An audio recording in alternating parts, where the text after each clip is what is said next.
Welcome to Mazecast. I'm here with Diane and Vince, and this is kind of impromptu, but we decided to get together and talk about some of the contest clues from the $10,000 prize in the late 1980s. I believe it was 1987. We have that posted on Mazecast.com if you want to see the details. Diane, do you want to talk a little bit about what the rules were and what happened? Yes, I don't know what the rules were, but first of all, I'd like to say welcome to Mazecast. This is episode number 73. And today we're going to... Thank you. So, the contest clues.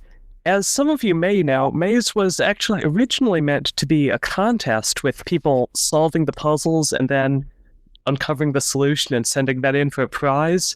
As we all know, it turned out that that couldn't happen because Maze doesn't have any real puzzles or solutions.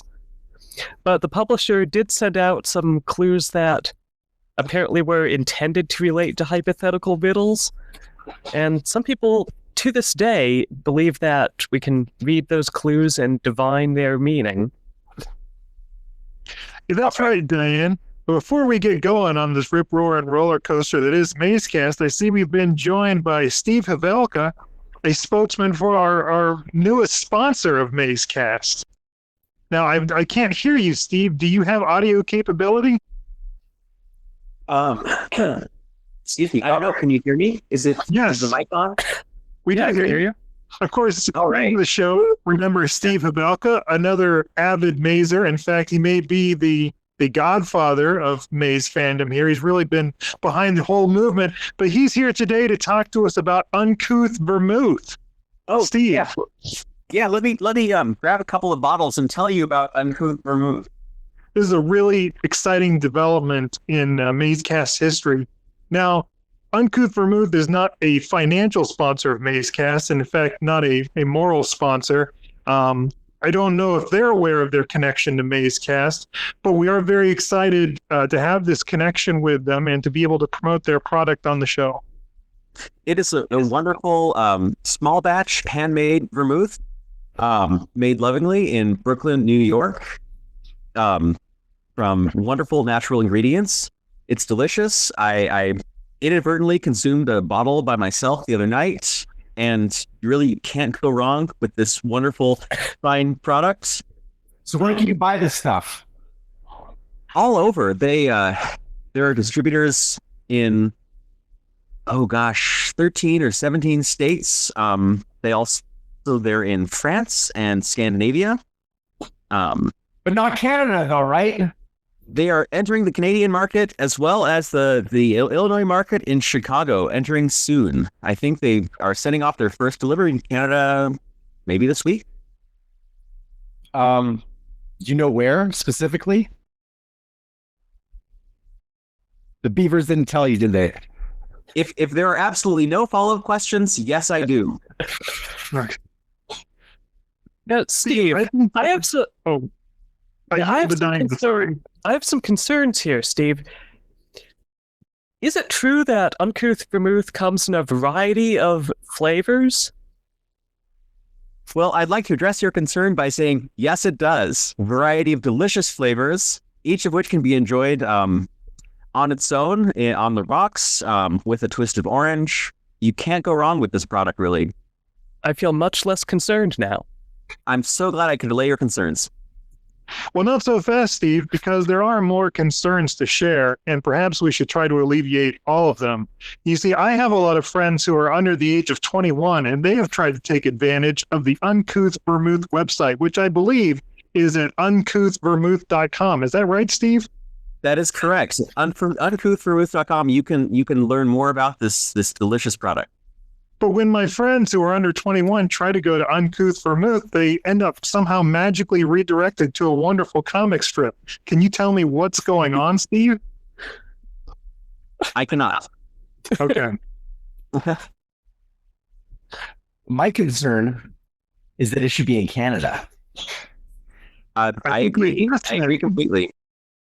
See, Thank you for wasting our time with that repeated question, Alex. Steve, I think one of the viewers would really like to see is you cracking open a bottle and taking a big swig. I think that would help reassure the viewers that this is a product they can really get behind. Perhaps if you could consume an entire bottle right now. Could we also see a close-up picture of the label? Could you hold it up very close to the screen? Because that has a very charming design. Yeah, you can see it on the label there. There's a silhouette of a woman pointing to her brain. She's trying to emphasize, her affection for riddles and puzzles. Probably why we've created this connection between Uncouth, Vermouth, and Maze. It's kind of a natural partnership. All right. Well, if there are no more questions about Uncouth Vermouth, I'd say we can probably quiet down and allow Steve to begin his 30-minute presentation. All right. Well, see, my presentation consists entirely of a DJ set by Giles Peterson. So I'm going to play that on my computer and sit back, and you may all enjoy this wonderful song, or several songs, while I do nothing else. In the meantime, I'll hold up a copy of Maze, so we have some Maze content going on. Oh, yeah. Well, I don't know about you guys, but I'm on the edge of my seat. While this presentation is being set up, perhaps we can just briefly discuss the contest clues. Oh, what? Sorry, it's hard for me to hear because the book is between me and the computer. I said maybe we can briefly address the contest clues. Okay, let's do that. Okay. So obviously no one could solve the puzzle of Maze. It was out there. People were somehow supposed to solve all this stuff and send it in.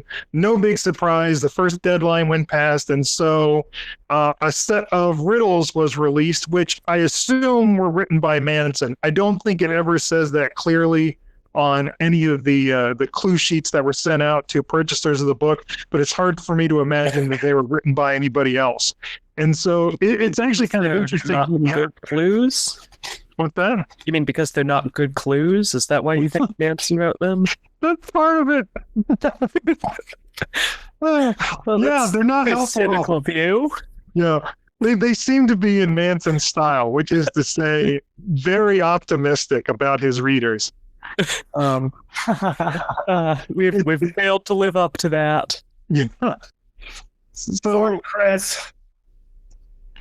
Alex, can you screen share the clue? Oh, you've got it. Yeah, All right, so you've got the first set of clues up there. that's it.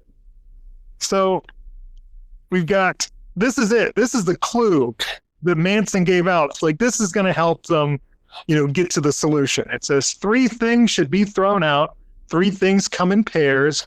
You'll find 2 people in the room. They must sit in 1 chair. So the clues obviously relate just to the riddle of room 45, which is the entire context. Wait, is that obvious?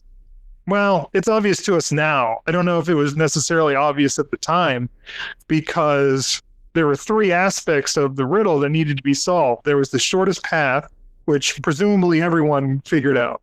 There was the riddle in room 45, and then there's the answer along the shortest path. The answer along the shortest path is probably at least as difficult, certainly as complicated as the riddle of the maze in 45. So no, I guess it's not immediately obvious that this applies just to room 45, but in fact it does. And even knowing what the answer is, at this point, I'm not completely sure what these clues are talking about. It's worth knowing Manson has, as far as I know, never stated anything about what these clues meant, or even if he wrote them. I mean, of course, that's typical of Manson. He doesn't like to talk to anybody about anything. Yeah. Probably because we're terrible people to talk to. Well, you can't fault him there. No, I don't. So the first line, the 3 things should be thrown out. My best guess about that is the picture of the nun, the table, and the chair, because those are the 3 objects in the room that don't figure into the solution. However, that's problematic because the last two lines of this suggest that the table and the chair are sort of, or at least the chair is supposed to be part of that name riddle on the table. You know? The last line at all. Yeah. Has there been any theory about how you're supposed to decide to throw out the none instead of the all? No. Okay. I mean, just checking. the word all appears in the text where it says they think it will be written on the wall for all to see, but that's hardly it. Yeah, that's the way Maze works. That could just as easily be excluding the picture of the all as including it. It seems to be referencing it, I guess, maybe, but it's not very helpful. And yeah, without this, well, whatever. But does that sound like it's probably right that the three things you throw out are the table, the chair, and the nun? I don't know if I'd say that's probably right. I'd say that's a plausible interpretation. Yeah, that seems reasonable. Yeah. Yeah. Okay, so the whole reason I rallied you guys tonight is for this reason. I'll just jump to the gun, which is in clue number 2, which is here, should be on your screens. Oh, right, there was another series of these. Yeah, so this is the second one because people still weren't doing it, so they extended it for September 1st. So I'll tip my hat at the two of you could solve this. So that's obviously W plus hat and what. You can get into these two shoes only if you don't go anywhere. I can't remember what that is. I think that was solved. Yeah, it's the horseshoe and the shoe going together to spell house. Right. Okay. So you'll find two names on the table that's written on a thing: Woodrow Wilson, William Shakespeare. You must choose between two pictures, all or none. There are two ways you can read this sign. Elvis, it was either vile or live. It was live or live. Yeah. Yeah. Okay. So here's what I wanted to get to tonight. You can see that there are other two pictures that demonstrate their own symmetry. So the picture of the I and the picture of the so-called N. Why the fuck is that not a Z? Like, I know it spells in, but why would you interpret that as an N if it's sideways? The same way you would say, okay, well, how would you know this? How would you know that? I don't know. So that was my question is why would this not be a Z? I mean, it could be. Yeah, I mean, But it does not. It's in. It's I plus N. I'm not being facetious. When I say it could be a Z or an N, and it's an N just because that's what is useful for solving the puzzle. Right. It's like why you pick the. It's just so weird. It's like a long Z too. It's like I could see why. Or a very wide N. Yeah, I'd be like, well, what does the long part mean? Like, why is it long? Like, there's got to be meaning to this, and it's like, no, it's just an N on its and it's odd because being really long in that way doesn't make it look more like an N when you turn it sideways. No, It makes it look like an extremely wide, stretched out N, which isn't the thing. right. So anyway, I don't know what your thoughts were on that. I guess that's what your thoughts were. I have an interesting thought. Why the fuck didn't we finish reading the clues before we jumped ahead to that one? Because I want, I'm just Gonna be in his phone. like this. Continue. Can we pretend for a moment that another human being besides four of us might watch this show at some point? I don't think Steve is watching, to be fair. Well, we plugged for Vermouth, so that was Yeah. good. Steve. That's right. I wish I had some sweet uncouth vermouth right now.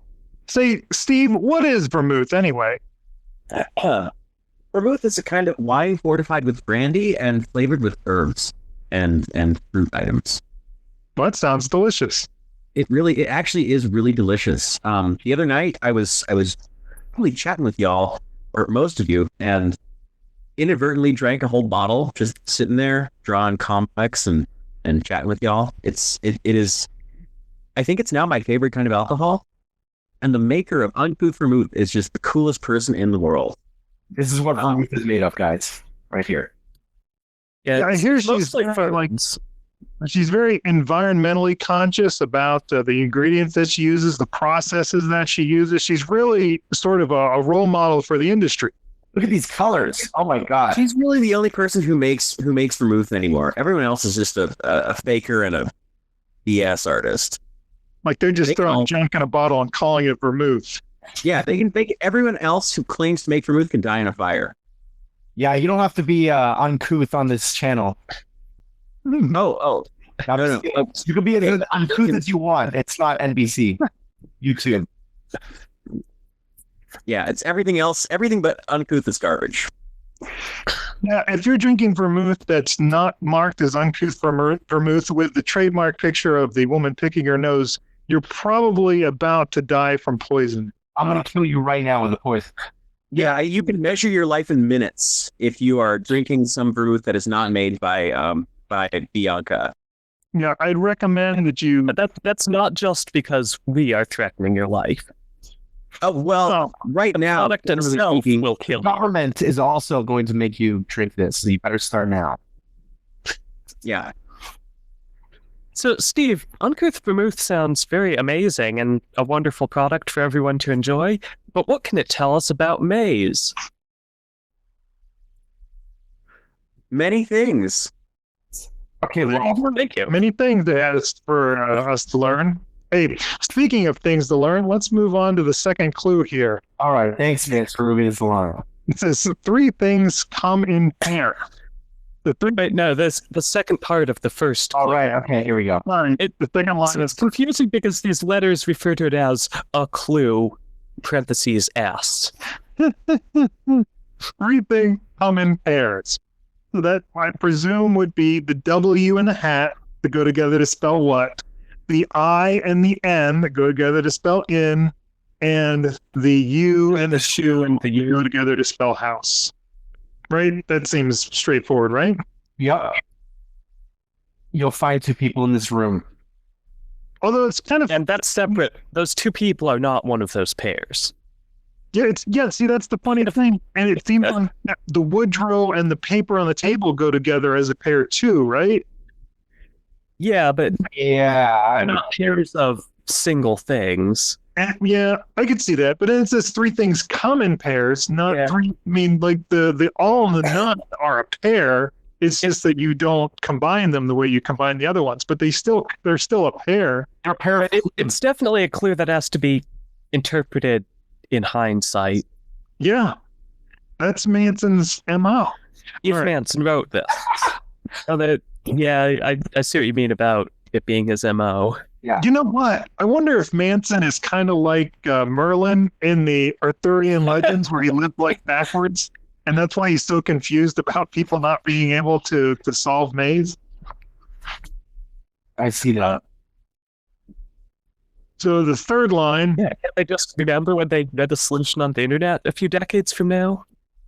Well, then who's King Arthur then? White Raven? yes, and the last two lines seem to go together. You'll find Except few the people in the room. part. They must sit in one chair. Yeah, what does that mean? Well, Nothing really.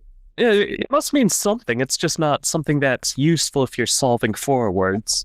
no, I think it's a completely unintelligible metaphor for this puzzle. I mean, obviously he's talking about Woodrow Wilson and William Shakespeare, Mm-hmm. and by saying that they have to sit in one chair, he's suggesting the names have to be combined in some way. But it's Okay, so their names are clued except for the will part from both names. So you take that missing part, which is they have in common, and that's like if they both sit in a chair together. it's not like it at all. I know, but you're saying it's a metaphor for that somehow. Yeah, I mean, it is, but I don't know. Maybe he forgot that the chair wasn't used for this, or maybe the chair is important here and we just don't understand room 45 as well as we think. see that. Oh, wait, no. Sarah has just joined. Hey guys. So, Sarah, welcome to Mazecast episode 82, or 83, I think I said. As you know, Diane. Hey, Hi. Sorry to interrupt. If I'm not wrong, you have not yet tried Uncouth Vermouth. Is that correct? I told you we don't get it here. You could probably smuggle some. I don't know how that works. Not on YouTube. Not on YouTube, Diane. Mazecast.com does not condone smuggling. It's not available. Try to get Bianca to. Just ship it as a gift, man. Just like one bottle so we can plug the damn stuff. Well, I have good news. According to Steve, our special Vermouth guest tonight, Uncouth Vermouth will soon be available in Canada at every Canadian liquor store, I assume. Put it up. There we go. Oh, yeah. Hey, Put it up to the screen. Sarah, you may not have had Uncouth Vermouth, but as longtime viewers of the show will know, you are a borderline alcoholic. I wonder if you could just what you look for in a vermouth. something that is affordable that I could pour into my martini. No, that is not true. I have not had like a good artisanal vermouth ever in my life, so I'm quite excited to one day try Uncouth Vermouth. There you go. What you might want to do is check out uncouthvermouth.com. There are a variety of flavors and sizes, different shaped bottles, probably. I don't know. And Here we are. they'll come to your area, or maybe you can get it shipped, or, call welcome them to the store. trip, put it right in your hand. You never know. You get awesome flavors like apple mint, pear ginger, butternut squash, beet, eucalyptus, and of course my favorite, Minotaur chili lavender. That's right. I want to try all those. Okay, well, Sarah, what you've missed is we've been talking about some of the clues that Manson gave here to Ventura Associates. We've been discussing his first number one clue you see in front of you. Which is written in Manson's trademark poetic style.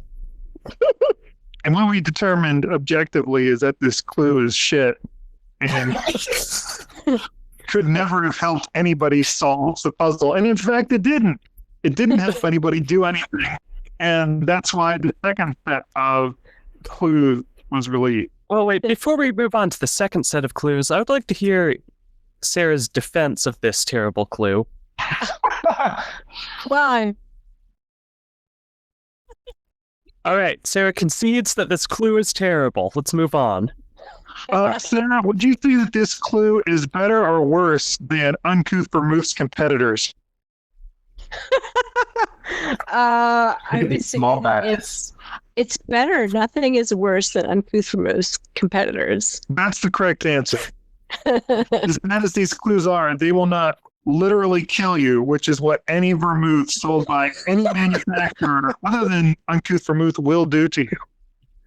Look, there's events going on too. Yeah, it's just the safe, healthy choice. Sometimes even just touching the bottle, not even consuming it, could be enough to trigger some kind of a reaction. So you want to stay far, far away from any vermouth other than Uncouth Vermouth. Again, that's uncouthvermouth.com to find out more information. So the second set of clues was set out after no one was able to solve the puzzle from the first set of clues.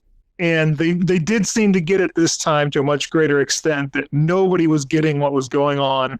So they gave one clue for each word of the riddle of the maze. They still didn't give any clues relating to the riddle of the path, which is strange because I don't think the riddle of the path is a real thing. No, it definitely is. It's mentioned in the contest rules. Yeah, I don't treat those as canon. What do you treat Over those two after contest rules. I believe that upside down door is real and probably intended. Yeah. But so we got 6 clues here, and we sort of touched on them. Yeah, well, this is a second clue, parentheses S. And this Okay. clue or clues consists of 6 additional clues. Here's what I gotta say though, is the first set of clues didn't mention specifically there was room 45, and then they spelled it out in clue number 2. They said each true. additional clues is specifically for 45. So they really spelled it out for people. It is funny that they still put clue parenthesis S as if there's some doubt about the number of clues that you're going to find in this list. They probably just copied and pasted that from the first letter. Well, no, you know what they did? And this is probably true. They wrote that out before they knew what Manson was going to stick in there, because Manson wrote the clues and lawyers wrote all the rules. And Good point. And they were like, Oh, that's interesting. So the bad writing around the clues then is actually possibly evidence that Manson did write this clue? I think so. A little more. This clue or clues? I definitely think that Manson wrote these. Well, that's pretty harsh. you could just imagine the conversation in the publication room. He's like, but Mr. Johnson, we don't have the response from him yet. Damn it. Just put a comma. Just put an S in there, just in case he gives us one. I haven't talked to him for a month, damn it. And then once they got the clues from him, they didn't bother to read them or check if they consisted of a numbered list. Does the order matter? I don't think so. Okay. First clue. We've talked about these a little bit. I'll tip my hat if the two of you can solve this. So And the two there means this is combining two things in the room. Is that the idea? two of you, because it relates to the W. The hat combined. Instead of the U. Right. Okay. Two of yous. So it's combining the hat and the W. They go together to spell the word what. Questions? That's it. Yeah. But do you think that's a terrible clue? Yeah, that's all right. It's okay. I think it's okay. Two, you can get into these two shoes only if you don't go anywhere. I So don't know. not the only if you don't go anywhere part. It's a shame. Well, that's because it spells the word house, so it's like if you don't leave the house. But a house is somewhere you could go. It is. It is. So it kind of would work just as well the opposite way. Yeah. Well, but they sent the clues to people's houses, so they just assumed. They sent the clues to people's mailboxes. There's a better reason why that's a bad clue. At least for as far as helping people solve it, because there's no way you would make sense of that until after you get the word house. If you get the word house and then you look back, then you can kind of say, oh, I see what he was saying. But it doesn't help you going forward. Yeah, also, why is it two shoes? I mean, I know that the U is supposed to kind of be a horseshoe, right? But Yeah. he's already got you can get into these two shoes. Yeah. There's a U getting into a shoe. Right. It's like he's That U is itself also a shoe. It's not. Yeah. well, but he uses you all the time here, even when it's not part of He also uses two all the time here. Two is in every one of these. you know. Yeah. Every single one. God damn it. Wow. Maybe there's two guides. I think that's likely. The two-headed Cerberus. Right. So Guide. you need to One figure out. guide. I know. There's one guide who says things in the book. The other guide is the reader. Or the umbrella. Right. The umbrella is kind of a symbol of the reader, or you might think of the umbrella as more of an emanation of the reader. I made the icon, the official icon of Mazecast. Well, that's Eld. The emanation of the reader? The emanation of the reader. It's a good one. Poetic. Yeah, the umbrella is Aslan to the reader's Jesus Christ. So where does Herod come in? I think we've probably covered Herod in several previous episodes. Oh, by the way, guys, if you're looking at the screen, I believe this is John Bailey's actual handwriting. Ooh. with Wilson Shakespeare. So, guys, right here we've got a piece of history right here in the 2000s, 1990s, whenever he was racking his brains over this crap. Well, and no, you know what's notable really there is these are notes he took before the contest solutions came out. So you'll see he did actually have some of it put together there. Yeah. He had Will. He had what?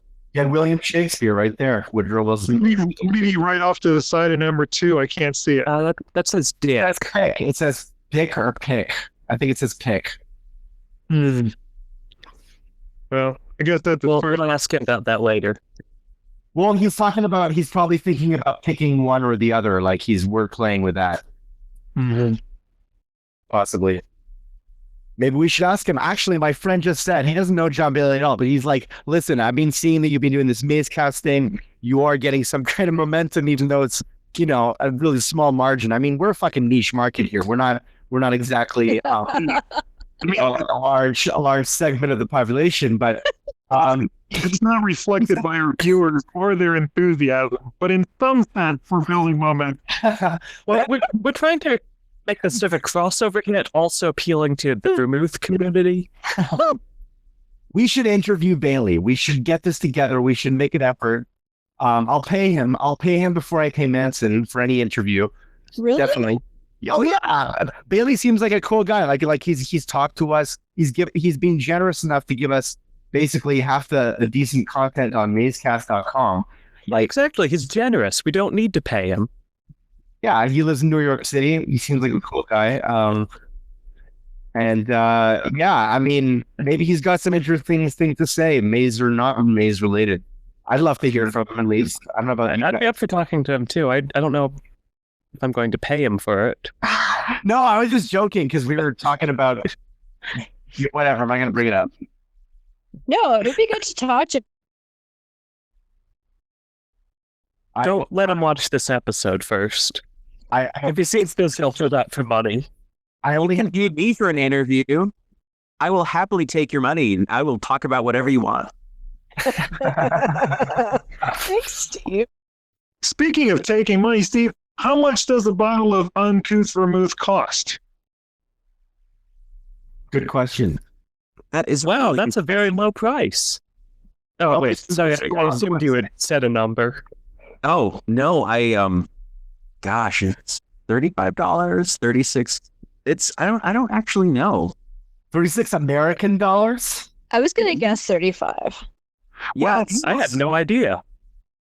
We don't need to quantify the price. Would you say that it's a good price? it is a fantastic price. It looks like you get a lot value of for money. vermouth. It looks like you get a lot of vermouth in one of those bottles. Yeah, enough for 1 or 2 people, even more. What flavor do you have there, Steve? I don't know. It's actually the flavor is not written on this label. Would you say it was apple mint or pear ginger or butternut squash or beet eucalyptus or sereno, chili lavender minotaur? Oh, I it's should that jump- one that you're looking at right there. Right. So I should jump in here and say that Eucalyptus. Uncouth Vermouth comes in even more flavors than are listed on that page of the website. And Really? What? the proprietor is constantly innovating. Nice. Oh yeah, she's a wonderful person. There she is. Here's a picture of her picking some vermouth right out of the In a ground. very innovative fashion. Very innovative. Well, why don't we all just take a moment to admire that picture before we move on? Well, let's look at this gallery of vermouth gathering. Oh yeah, that's Ah, Oh, look at this. How tasty looking. ooh, Those colors. that looks good. Boy, I don't know about the rest of you, but I wish that I had some Uncouth Vermouth right now. I know what I'm serving at my next maze party.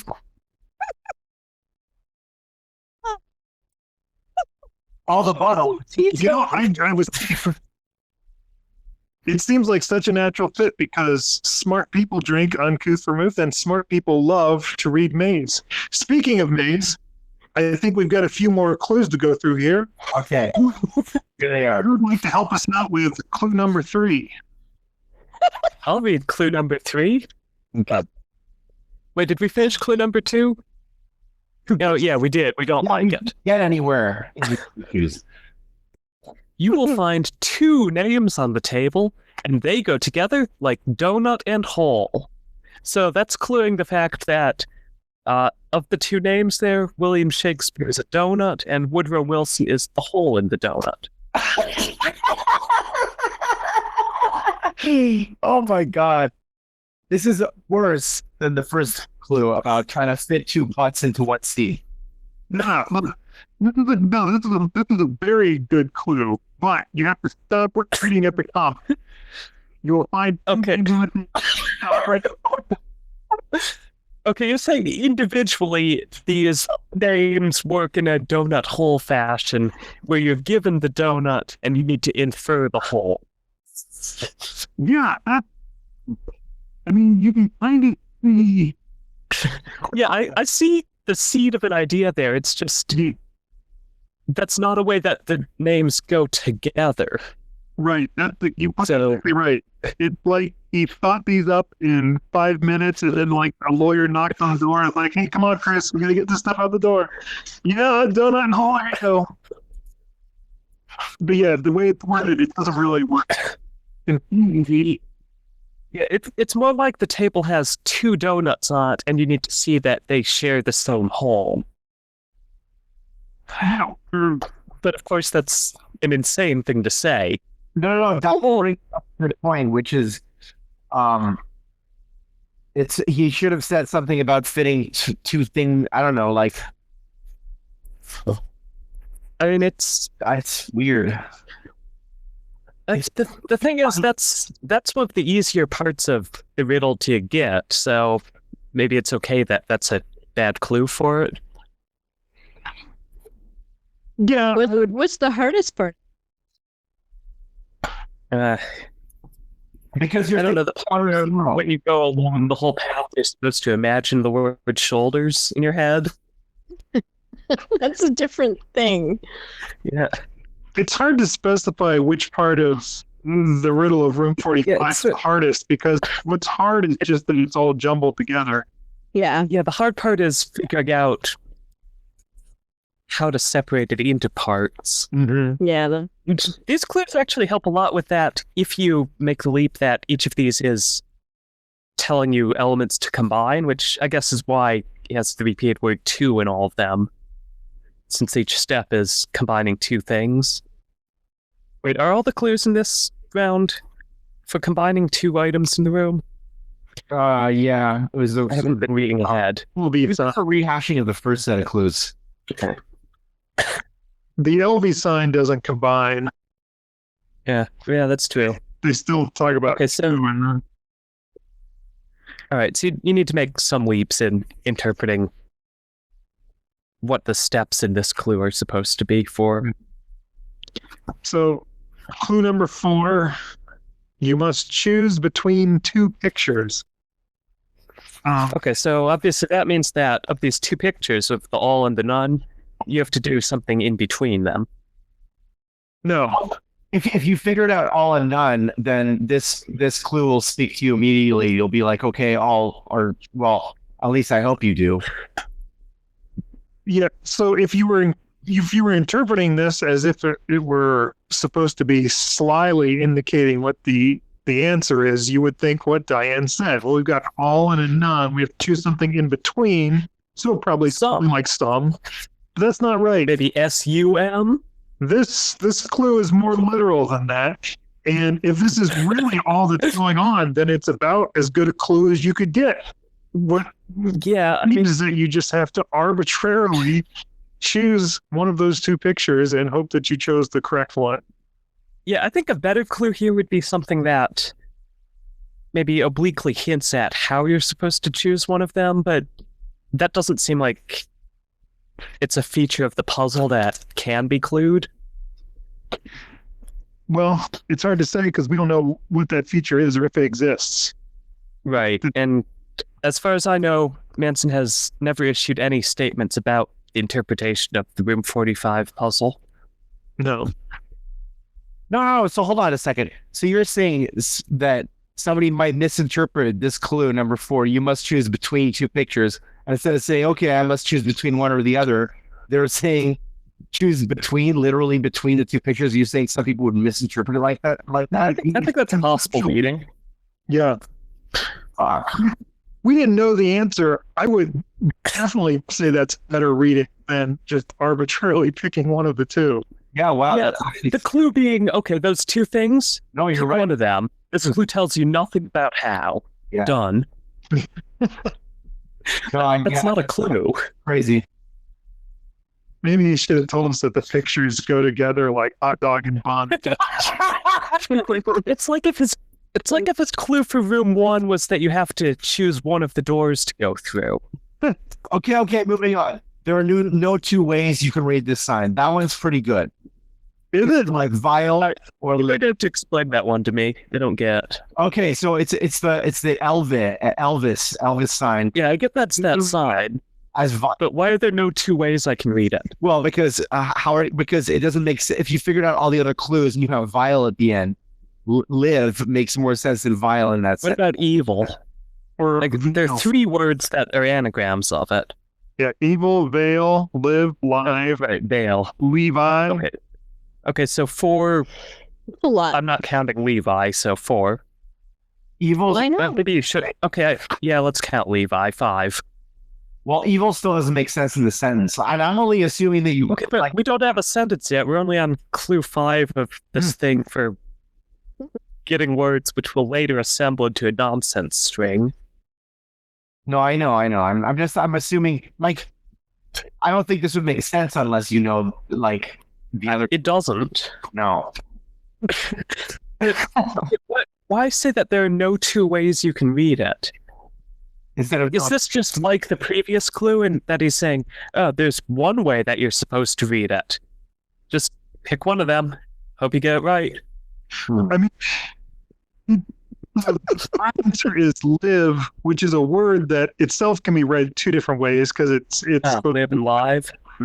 I don't know if him saying that it's not that is a clue. That's no. yeah, maybe he's assuming you really know it's live or live. He's like, oh shit, these idiots would never pick vile or evil. There's no way. Oh no, they're too smart for that. Well, it doesn't help you choose between live and live, though. It tells you that those aren't ways you can read. Well, yeah, I still don't get this one. I get that's about that sign. Mm-hmm. That's it. At least, so the sort of inadvertent way that that's a helpful clue is it at least tells you like you're just looking at the sign. Right, you don't need to Right, add bottom something else sign. to it. That's true. Or maybe Manson never even considered that you could spell violent letters, so he only thought of evil and live. Right, and actually that's the major way that these clues are helpful, that they do partition these items into sections so that you know that the W goes with the hat, so you don't need to run through, okay, what does the W do with the shoe? What does the W do with the I? And so on. Yeah. Do you think it was meant to rule out Elvis Way as an interpretation? Elvis has left the building. Elvis Way. Elvis way. So we've made our way to clue 6, but before we read it, I wanted to check in with Steve again. Steve, I was just wondering, do you think Uncouth Vermouth makes a good gift for birthdays and holidays? Oh gosh, yeah. Birthdays, holidays, weddings, brists. You can't go wrong giving this on any occasion. Whether you're ease about that. What about a retirement? whether you're an party? occasional drinker, if you're an occasional drinker, an alcoholic, you're going to enjoy this product no matter who you are. Here's a picture of Montresor in the basement with a bunch of vermouth. Wow. Even For the love of God, that's some good vermouth. if you don't drink, the Uncouth Vermouth is so sweetly scented, so attractively designed, and it's a symbol of taste and class. It's a good thing to have in your house. Maybe If you don't drink, you can start with Uncouth Vermouth. Sure. I mean, if you come from a family of alcoholics and you've been afraid to try alcohol because you think you have the gene, maybe you put that fear to one side and you give it a shot. Give it a shot. You'd be a fool. You would be a fool not to take up drinking with Uncouth Vermouth. So anyway, clue 6. Can you help us out with this one, Sarah? Can you remind me what it is? Oh, I thought you were looking at Crazy. I'll read it. I'm on my phone. Okay. Clue 6. You can see that another 2 pictures demonstrate their own kind of symmetry.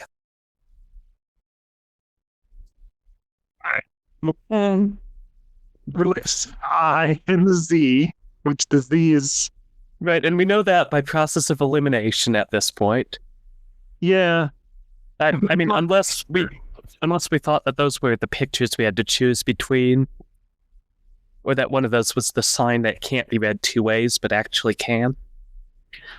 What if Manson was spelling in phonics and he spelled I-Z? Wait, have we used the question mark? No, you don't use the question. Okay, never mind. Let's set that aside. Yeah, it's just not question. What house will all live in? Question mark. Yeah. Save it for the end. So the pictures are This clue. they are symmetrically placed within the room, but it seems odd to say they demonstrate their own kind of symmetry. It seems like an oddly specific word that does not take us anywhere. That's interesting. They're symmetrically placed in the room, less so in the picture of the room, it seems to me. Oh, do you want to hear my crazy theory that I said Vince wouldn't like? Yes. Sure. Okay, here it is. All right, so if you, I should bring it up, actually, the book. Oh, here, I've got a copy. This is going to be a very bad taste theory. You may want to take a swig of your Uncouth Vermouth at this point to soften the blow. Dan, turn it around. Turn it around. What do you mean? Oh, all right, I'm going to go. Oh, right, it's up. Sorry. Fix that. I thought you were doing that on purpose. There you go. Okay, here's my harebrained theory. Tell us your theory.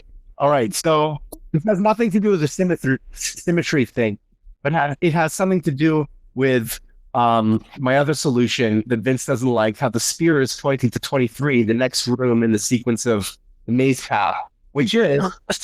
I had a lot of fun tonight. We hope to see you next time on the show. But special thanks to Steve Havelka for coming by to tell us about Uncouth Vermouths. Thanks, Sarah, for stopping by. Thanks, Alex, for almost giving us that solution that I'm sure would have been ridiculous. Thanks. All right, Alex, go ahead. Jesus Christ. No, it is ridiculous. It is ridiculous. But maybe Sarah will believe it, though, of all people. Okay. I believe everything. All right. So as I was saying, the spear does point to 23, which is the next room in the sequence. However, when you look at the eye, when you look at the glint on the eye, right? Because the eye is against this wall, but it's looking towards these 2 doors. But the glint is towards 23, not 19. So maybe that's the second clue. What do you mean the glint is towards 23? Yeah. I'm not seeing... Like. The glint doesn't look to me like it's pointing towards 23. Well, it's pointing left. It looks like it's pointing... Yes, from the point of the eye. So, like, Wait. it's either looking at 19 or 23. And if it's looking more towards 23, that's something. That's my point, yeah. I think maybe I'm not sure what you mean by the glint. Do you mean that little white diagonal line on the eye? That's right. The one that's pointing left, so that if the eye is looking towards those 2 doors, it would to the left, 23. The reflection of light. Okay, so the one that's pointing towards the door to 28, but if you reversed it, it would point towards the picture of the awl? That glint? Well, the eye is looking not towards 28. Eye is looking towards... Maybe my book has a different illustration. In mine, the white diagonal line is not pointing towards 23. Let's see it. Okay. Yeah. See, algebra. Oh, is that reversed? Yeah, I mean, I don't know. Well, It's still pointing to the left from the viewpoint of the eye. It's like it's pointing to the front, right? It's pointing of the room. I mean, if I put a ruler up to that diagonal line, it would go down towards the bottom edge of the wood row. No, you're right. What I'm saying is, I'm not saying that it's pointing towards 23. I'm saying if you were the eye and you were looking straight, you would be looking towards the doors 19 and 23, right? Oh, so this isn't about that diagonal line thing. This is just about what's forward from that eye painting. Well, it's a combination of the two. It's Okay, but I'm not seeing how that diagonal line figures into any of this. well, he could have put the diagonal line on the other side. He could have put it on the right side of the eye, in which case it would. Why would that change anything, though? I totally. Okay, can you explain how the diagonal line points to 23 at all? Say the light. Yeah, I see that the eye is... This is a forward-on picture of an eye, and it's on the wall that's opposite the wall that has doors to 19 and 23. Right. So it's like it's looking at that wall, and then if you're gonna have to, then you have to choose between 19 and 23. Right? If you're going to believe the eye.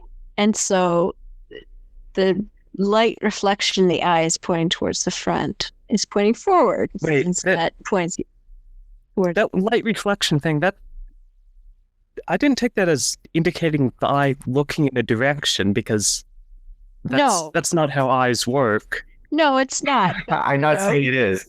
If you had an additional clue to like which direction you would take, that could be it. I'm saying this is what I'm totally saying. get what you're saying, Alex. I get it. No, I know. I'm just trying to explain this to Diane. If you were the eye, and you were looking at 19 and 23, if the light was coming from 23, then the glint in the eye is where it would be if it was coming from 23. If it was coming from 19, the glint in the eye would be on the other side of the painting of the eye. It's not even a real eye. It's a thing. Right. So my theory is already debunked immediately. The fact that it's a painting and it can't reflect because it has no liquid within the oil painting that it encompasses. But anyway, that's why I said it was a harebrained idea. But my point was that if you were to equate left and right with the glint in the eye, it's to the I believe it's to the right. I don't have it in front of me, but it's in the direction of 23 rather than if it has two directions it can point. It can either be on the 19 side or 23, and it is in fact on the 23 side. Anyway, I don't actually believe that as a solution. I'm just making shit up. I'm trying to help you guys. I'm trying to find reasons why to go to 23, because this is being something on all our minds. What clues in this room point to 23? Because everything else seems to point to control of the maze. Yeah. Right? I think so. I think we need to use the nun for this, because we're not using the nun for anything else. Well, so can we Google nun 23 and find something that we can try to misinterpret as a connection between those two? Yes, we can do that. Why are we seeing a close-up on someone's ear? Oh, that's Vincent's ear. Vincent has fallen asleep. I assume that he's currently dreaming of the great taste of uncouth vermouth. You can tell from his ear. The first thing that came up was Sainthood of Murdered Nuns on the 23rd of November. What year? 23rd. Wait. So we want events happening before the publication phase, if possible. Okay, well, Joshua 2:23 definitely happened before. Okay, I'll look that up later, but let's go with that. Then the two men Look, guys, they went out on the hills, forded the river, and came to Joshua, son of a nun, and told him everything that happened to them. No, I don't think that's really amazing whatsoever. What do we need beyond the arrow of a spear being shaken directly in the direction of the door we need to go to? Right? I think that clues William Shakespeare as sort of a pun. He could have pointed that spear in any direction, but he pointed it towards the correct door. Okay. So the puzzle here is that you're supposed to pick a random object and go the way it points. No, there's only a couple of objects that point somewhere, and a spear with a arrow-shaped head is one of them. Oh, there's a I don't see. ball that's pointing. I mean, listen, the whole eye thing that I was talking about before. I don't know. I don't believe that. You've convinced me that it's BS, but the spear thing, that's kind of hard to refute. I mean, Vince has refuted it, but he hasn't given any actual rebuttal to what I've said. You know, he pointed it anywhere. He's the artist. He has full reign over how he paints the room. He could have Well, put it. Vincent, do you care to rebut? think we've Vincent lost is Vincent. currently dead, but hopefully he'll recover soon.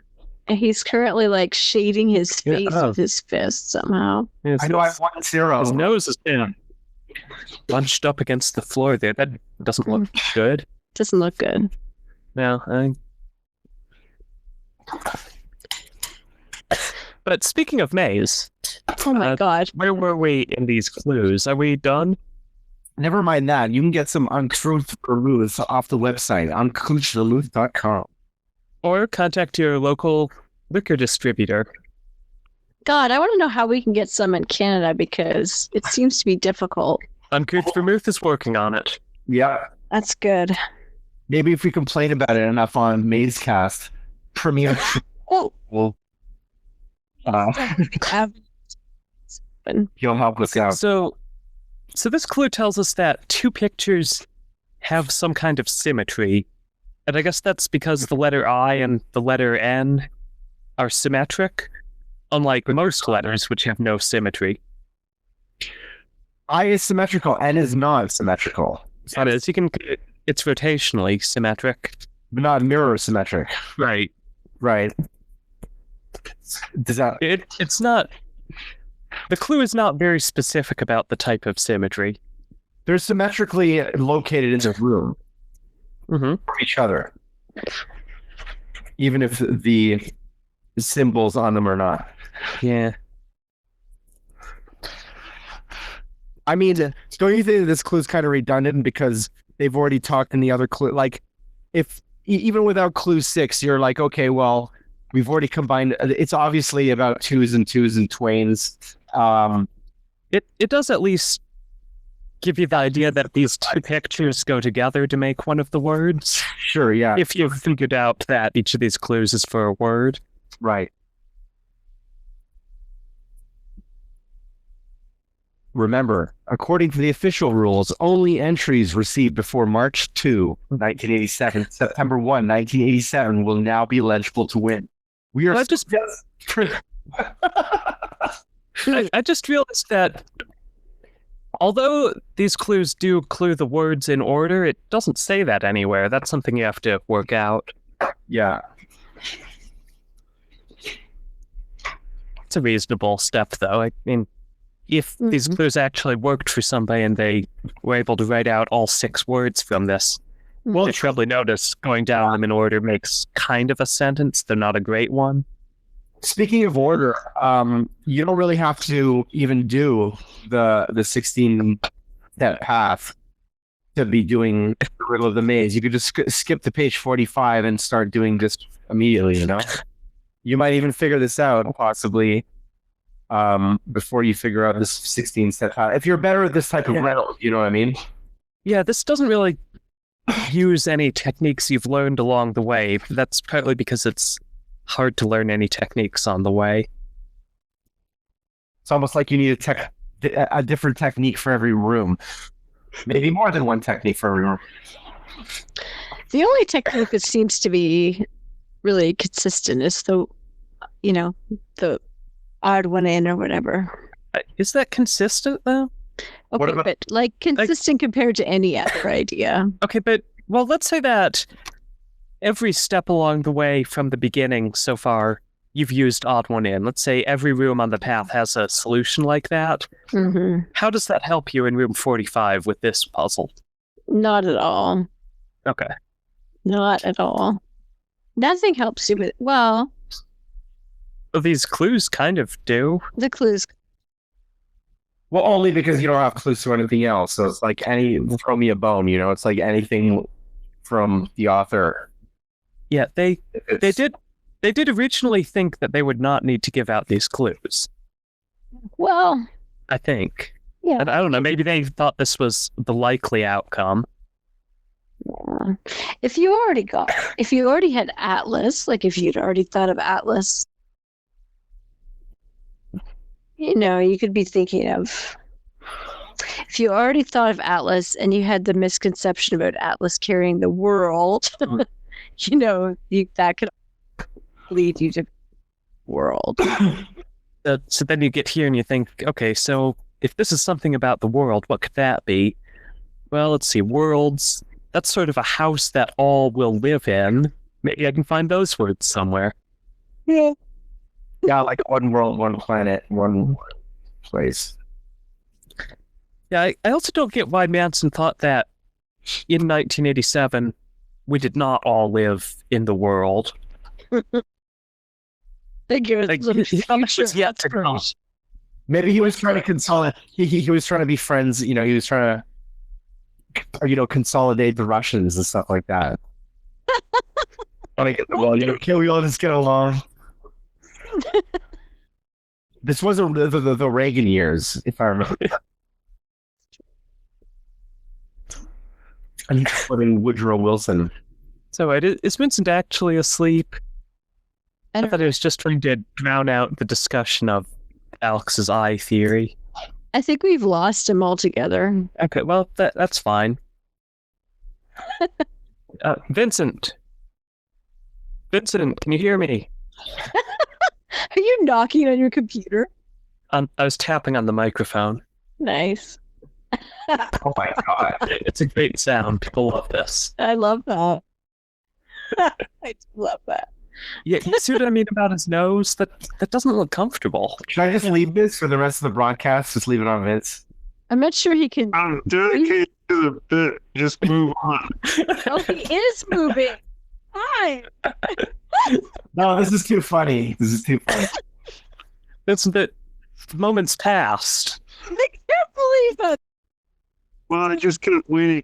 I just kept waiting for it to end. It did end. We're talking about the contest clues again. He's bearing the world on his shoulders right now. Oh my god. Okay, so I thought that was a still. Now we can see his suit. Yeah, I didn't think it was going to go on for another half hour. Oh my god. All right, so getting back to these contest clues, after that second one came out, people solved the puzzle immediately, right? Nope. no. Okay, so to this day, is Maze unsolved? Well, no, didn't like 3 or 4 people split the prize? Because they're I not. think it was 10. I'm going off the top of my head, but I think it was the 10 closest. Or there was a point system described in the rules. The 10 people, I guess, who had the most points shared the prize. Nobody solved it. Whether it's solved now, I guess, depends on how you mean it. We know what the answer is because the answer was given it to us. We don't know exactly why it's the answer, which I would consider an important part of calling it solved. Yes, we have more documents on that page. Isn't that right, Alex? That's right. What do you want to see? Do you want to see the end? Something new. Right, I'll show you the end. Here's the last document that came out of Ventura Promotions or whatever. The solution. So it comes Who's out. Ventura Promotions, by the way? Why should we listen to them? Well, I don't know. Maybe they were the print company for Henry Holt. Guessing.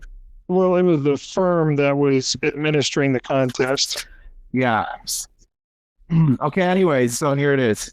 So this is what was issued to people like John Bailey who had requested the answer because otherwise they're going to burn down Henry Holt to the ground. Right. Good. Okay, and we are treating this as real information that Manson might have signed off on despite never telling anybody about it? That's a good question, actually. I can't say that it is because I just got it from Bailey. So he could just be trolling us all, and I don't think he is. I mean, it seems likely that this was in fact sent out to him. I'm just not sure if Manson wrote it. I can't believe that he didn't. I mean, I can't imagine that someone else came up with this shit from Maze. Okay. I mean, can you? No. It might have been garbled in translation somehow. No. I don't think so. But Manson does not himself speak English. No, he even gave alternate answers to the answer of the riddle, with like, the world, the earth, the globe. Because I don't like this puzzle having alternate answers, by the way. I'm sure it's because he was like, oh shit, Atlas doesn't hold the globe. He holds a celestial sphere, so I have... But then why is that not one of the alternate answers? Well, you could say the globe, because it's like the celestial globe. I don't know. Okay, Well, I think the reason is because every other part of it is worded precisely. Like, it's all word puzzles that lead you to it, so it's one exact word, but the answer is just a concept. So any word that means the same thing yeah. would have been acceptable. Okay, if somebody had said this planet, that probably would have been accepted too. No, they would have lost. They would have Yeah. Okay, so guys, do you think that this is an acceptable ending to this contest, like when it was happening and stuff? What do you think people were saying when they received this in the mail? Like, what do you think John Bailey was thinking when he got this from Henry Holt in his New York apartment with Woody Allen and whatnot? I think he was saying, well, like, he opened it at the room 45. He took the clues, looked at them, kind of looked back and forth, tried to make sense of it for a while. If he had some maze people he was talking to at the time, talk to them, but pretty quickly just put everything away on a shelf. Yeah, sounds right. Maybe said to himself, wow, I hope someday there's an internet community where people can complain about this. Well, yeah. And there it was. It was all in front of him. What one was that? Vince, what year was it? Was the original Bailey letters from like 2002 or something? I can't remember how late it ran. I always just say around 2000, but I guess I probably wasn't involved with it until 2001, maybe at the earliest, 2001, 2002. Okay.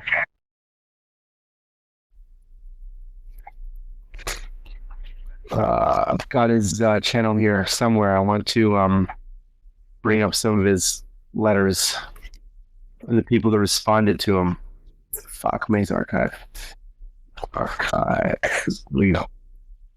Yeah, so certainly after you get that answer from the publishers, you can go back with that and the clues and look at room 45 and back solve the what house we'll all live in thing. You guys read this? Like it does make sense in retrospect. 2004. That's pretty good.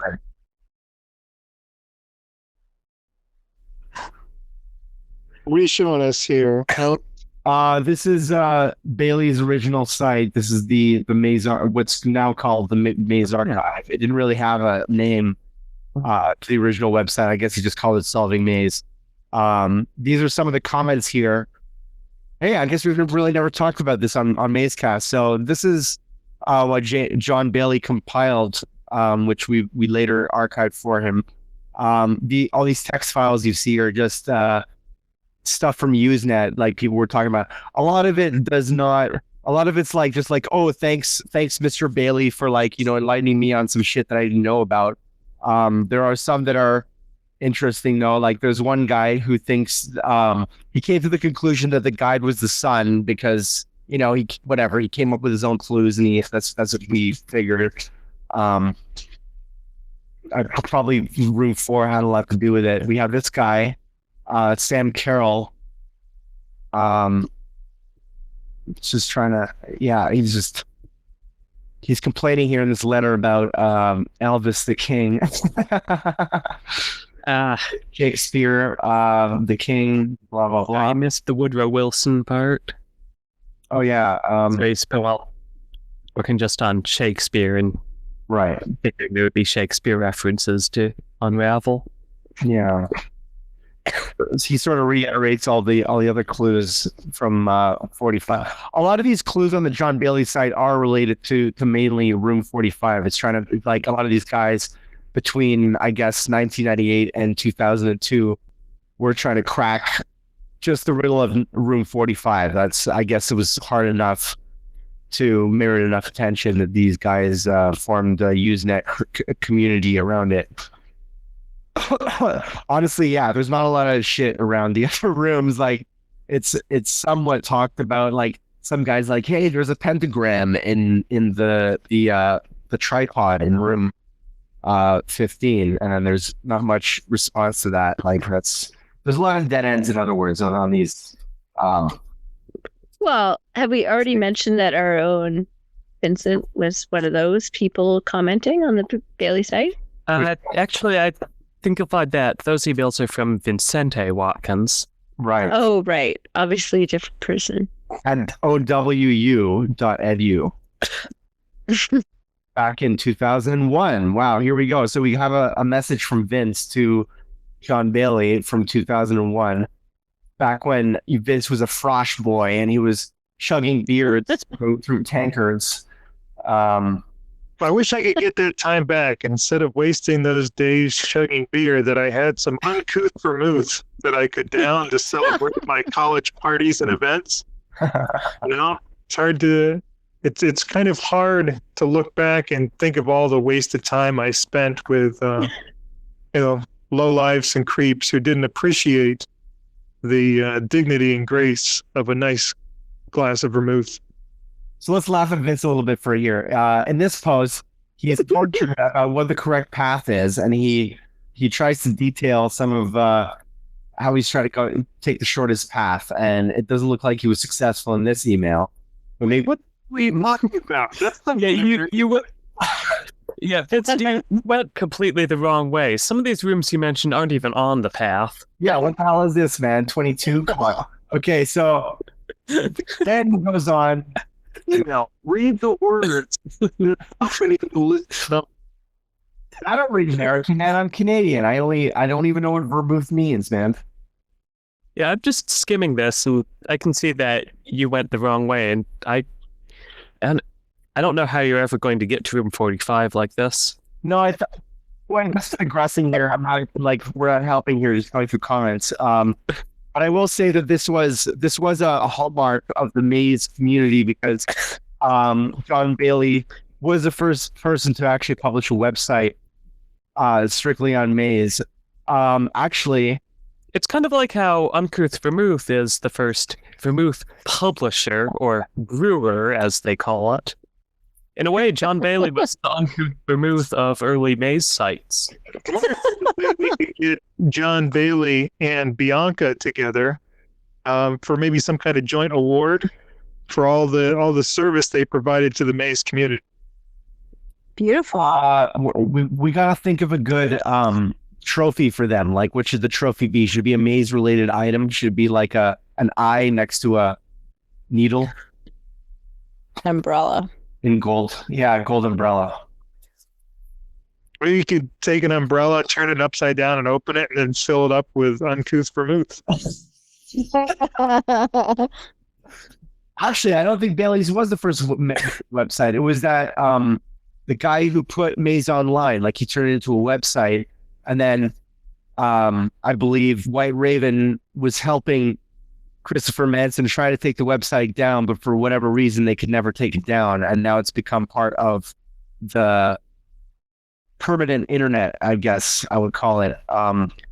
It's some kind of US site that is immune to all types of IMDb takedown requests and stuff of that nature. So Maze will permanently be online. So for those of you who are financially challenged, who cannot afford the $6.99 for shipping and the 1 cent for the copy of Maze itself, you can always find it for free, legally, I guess, on obd-us.com. Right, the official Mazecast should pirate your copies of Maze. No, we never do that. We never do that. No, Vincent, you're saying it's not piracy because it's online legally through fair use. Okay, as long as you're going to use it fairly. So that site didn't really have a community aspect to it, though. Unlike John Bailey's site, which did. Well, it was very sparse. It was like, not a lot of people even knew what the hell using was back in the day. So it's like, if they could even figure it out, then it's like, oh my God, what am I going to type? Well, I just happen to be reading Maze at this time, so I'm going to see if anybody else is. And then they just might find John Bailey's. It's true. This was back when there weren't as many books published, so the odds that somebody at this particular one were much higher. I will say I don't see David Gentile on this list. Is he here? Let's see. He might have used a pen name. Yeah, I don't think he was involved. Gnome de Maze, as they called it. Yeah, I don't think he was on that. I'm going to pull up a random one here. Let's talk about it. Walker. All right, let's dig in. All right. Hey, John, are you still updating your Maze website? So was he at this point? No, I don't think so. Okay. Would you please remove Chris McManus's note complaining about the shorter path from 1 to 45 and back to 1? Or add a comment to it? I don't know what this is about, but I want to read that complaint. Keep going. His argument is invalid because the directions to the maze specifically say that you must pass through a door bearing a number on it. So the unknown doors cannot be used. They act as one-way doors only, which completely goes against his logical deduction. I think that answers your question, Diane. This should have been obvious because of room 24. Okay, I have to say I agree with this complaint about that other guy's complaint. Yeah, that was a theory about the shortest route. And so John Bailey doesn't say he's going to delete it. He's going to add a note about what this guy said. Oh, wait. Exactly where does it say you must pass through a door bearing a number on it? Book title or URL and page number is enough. Oh, that's a good question, yeah. Yeah, But maybe Chad Walker isn't right after all. Yeah, is John Bailey just being devil's advocate, or does he actually believe his rhetoric? This continues? So this continues for a while, it looks like. Well, yeah, this is a funny thread. Let's do it. Hey, John, are you still updating your Maze website? Would you please remove that's... Okay, here we go. Why Chris McManus's shortest route is wrong. Oh, wow, that's a very short route. Originally, I thought that was written that you could only go through a door with a number over it. Thus, the doors that are unmarked would be one-way doors. This would seem to be the author's intent, although it does not specifically say so in the directions to the maze. However, upon closer inspection, this unwritten rule is proven by the following. It's proven by too much for me to read. In the online electronic version of the maze made available by the publisher, you can click on a marked door to proceed to its room, but you cannot click on unmarked doors. I don't trust the online version. That's the publisher. It's actually what this is getting at is that in taking the 16-step path, there's no real shortcut. Much like in making a fine vermouth, there's no shortcut to quality. Wouldn't you say that's right, Steve? Absolutely. No shortcut to quality.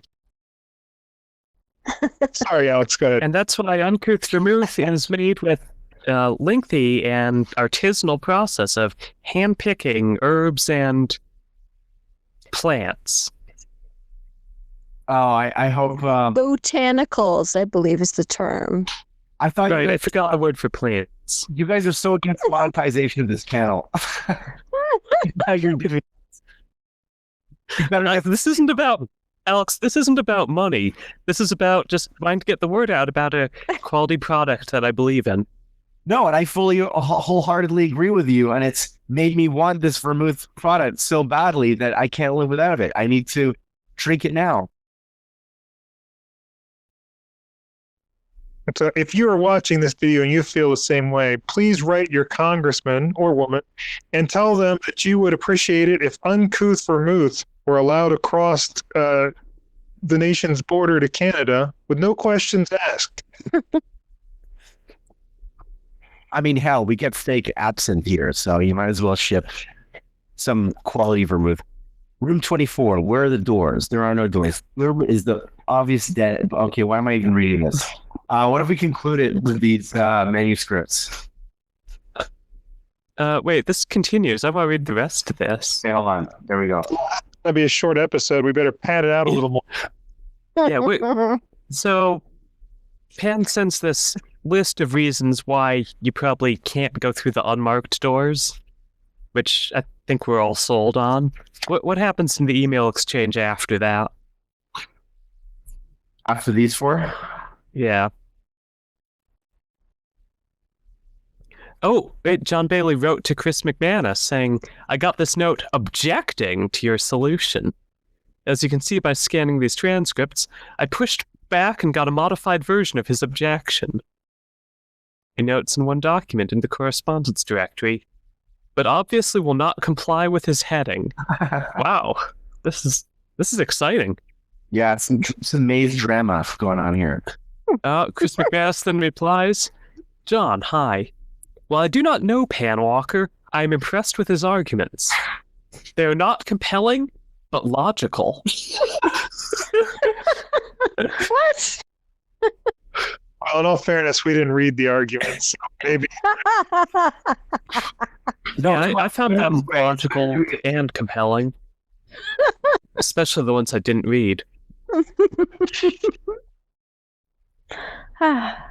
I continue? Yeah. That's it. As to using numbered doors alone, there's at least one number, I don't have my book handy, but assume there are others, that has fallen face down on the floor. Even if you want to use only numbered doors, why couldn't we pick the sign up and read the number?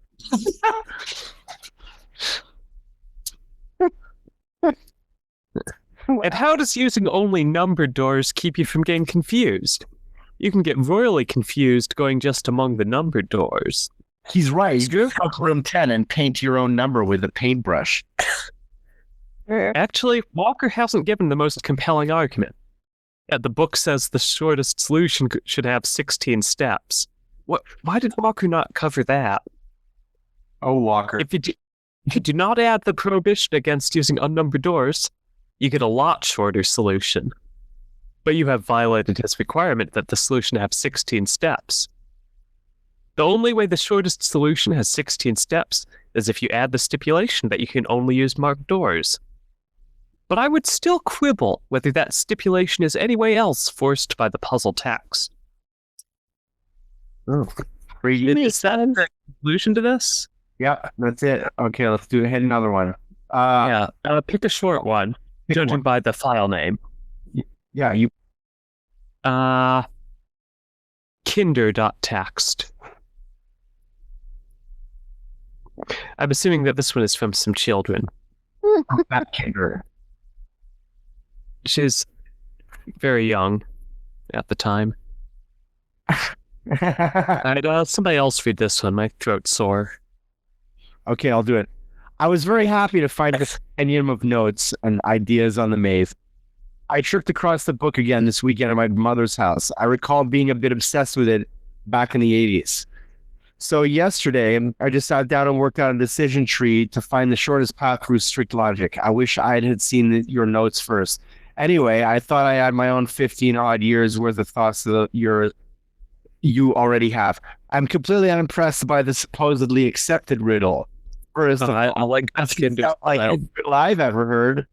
Not just a dangling participle, but a riddle has a bit of poetry, rhyme, meter. What house will all live in? If that's the answer, then I have to say I'm really disappointed. Agreed. With regards to the all and none, and the hint to choose between two pictures, have you considered that all or none could actually be a phrase in a riddle? Similarly, instead of the sideways N, I prefer to read the attenuated Z as a long last. Oh, Having a hat, one could even say at long last. Hey, that's a good solution. I'm not sold on the hat becoming at, but I do like the long last idea. That's clever. Well, my other theory, but I didn't want to say it because I was too embarrassed, was that Z is like the last letter, and 23 is the last door in the sequence of doors in that room. Anyway, I don't like that. I compliment you on the Woodrow Wilson. William Shakespeare was one of the easiest things in the book, but I will admit that I hadn't figured out Woodrow. But how do these two names figure in the riddle? Just by the use of the word will? That just seems very unsatisfying. Huh, okay, I disagree with you there. That part's satisfying. As regards other clues containing within the progression the correct rooms without prejudice as to the significance thereof, room 26, it seems quite significant that this is a theater. Well, no shit. Also, there are 3 devils of different heights descending to hell. Well, how do you know they're descending? How do you know they're not ascending? As the underbelly of the stage is oft referred. Okay, Shakespeare, buddy. The 4th devil, Satan, is wood. And the salt shaker is a reoccurring theme. Really? Is it? No, it's just 3 times. And they're used in different... Well, no, they are... It is reoccurring, but they're used in different contexts. Room 30, if no Eve can be rearranged to 1-5. Okay, well... Yeah, we've done this a billion times. This is not the correct room. Yeah, okay. The wooden apple tree seems significant. It's like a stage prop, which seems to relate to the previous theater. Room 42, all the pictures on the doors are pairs or a pair. Salt shaker reoccurs. Must be the Illuminati. The line, just a bit of taxidermy after all, seems to repeat the theatrical or pretend theme. Introduction of umbrella, weather theme. It's not the introduction. It was also at the first room of the book. 2 pairs of boots plus 1. What's that about? Okay, so she goes on to put some general notes for all these rooms in the path, it looks like. Is there a conclusion to this, or is this just, here's a bunch of related ideas? I think it's here's a bunch of. I think that's what it is. It's like her just... Okay, let's scroll down to after this list and see if there's something put together out of it. No, that was the entirety. Oh, no, wait. Here's... Okay, you what bugs me most of all is, what is the logic of choosing the rooms? I mean, I know the sequence is correct. I worked it out myself. But going back over it, I can't figure out why one would choose the correct room each time. Yeah, so that's sort of the question that people hadn't been posting things about prior to this that I know of, and that we've been trying to crack with extremely limited success. Is working out the path is very easy, relatively, and figuring out what Manson was intending us to choose by is nearly impossible. I mean, all we really know is that he's all about the wordplay, combining like hats, like W plus hat is like one of his classic things, which is why we were all so, I guess, unanimous when we came to that room 30 conclusion with a tree.